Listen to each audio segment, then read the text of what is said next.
This mom discovered the real reason toddlers won't sleep, and it's not what you think. Meet Sarah.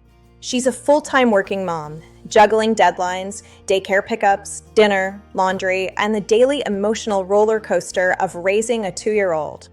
She's the kind of mom who reads every article, watches every YouTube video, tries every strategy, because all she wanted was one thing: sleep. For her toddler and, honestly, for herself. But for months, nights were a disaster. Bedtime took hours. What should have been a peaceful 20-minute routine turned into a battle that left her drained before the night had even begun. And once she finally got her daughter down, the real marathon started, waking every 90 minutes, crying, needing to be rocked, walked, nursed, bounced, held, patted, soothed. Sometimes all of the above. Sarah was exhausted.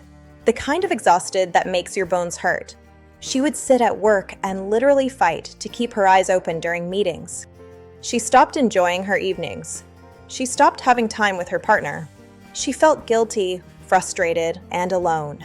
And worst of all, she felt like she was failing because if she was doing everything right, why wasn't anything working? So like any determined parent, she went down the rabbit hole. She tried sleep consultants. She tried different sleep schedules. She tried Cry It Out, even though it broke her heart, and quit after 4 minutes because she couldn't take it. She tried gentle methods that were supposed to work, but just stretched bedtime from 2 hours to 3. She even spent $1,500 on a sleep expert who promised results in 3 days. 3 days came and went. Nothing changed. And here's where things get interesting. Because what finally helped wasn't another tip. It wasn't a new routine. And it wasn't about being stricter or softer. It was something called Sleep Sabotage Syndrome. Now, before you roll your eyes at the name, hear this. Sleep Sabotage Syndrome isn't a medical condition. It's a pattern so many loving, well-intentioned parents fall into without even realizing it. And Sarah was deep in it. Here's how it works.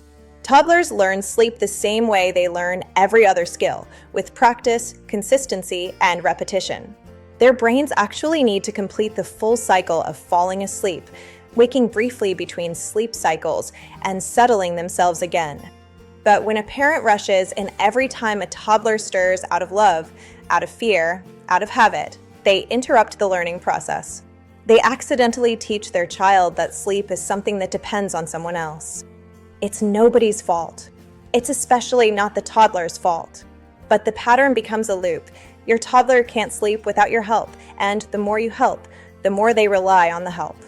It's like trying to teach someone to ride a bike, but never letting go of the seat. They technically ride, but they never learn balance. That was Sarah. Every night, every nap, every early morning. She was doing everything except the one thing her daughter actually needed: space to practice. And when she finally understood that, everything changed. Instead of doing more, she started doing less, but doing it intentionally. She stopped trying to fix every noise or movement. She stopped racing into the room. She stopped obsessing over perfect routines. Instead, she followed a gentle system designed to teach independent sleep, gradually, supportively, without trauma or tears. And the craziest part? Within 7 days, her daughter, this same toddler who had fought sleep for months, was sleeping through the night. Bedtime dropped from 3 hours to 20 minutes. Naps became predictable. Mornings stopped being a fog of exhaustion. But here's what shocked Sarah the most. She realized she had been making the problem worse for months by being too helpful. She wasn't a bad mom. She wasn't doing anything wrong. She was simply doing what every parent is told to do: respond fast, comfort constantly, never let a toddler struggle even for a moment. But once she stopped unintentionally sabotaging her daughter's natural sleep development, everything shifted. Not just sleep, her whole home became calmer. Her relationship with her partner improved. She felt human again. Now pause for a second and imagine something. Imagine if every exhausted parent knew this. Imagine if instead of drowning in conflicting advice, parents understood how toddlers actually learn sleep and how their natural development can be supported gently and effectively. Imagine how many homes would be calmer, How many relationships would heal? How many parents would stop blaming themselves?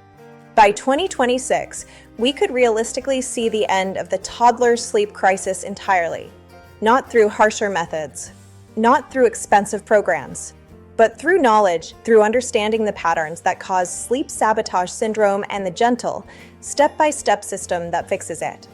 So the real question is this: will you keep accidentally sabotaging your child's sleep, or will you learn the gentle system that actually works?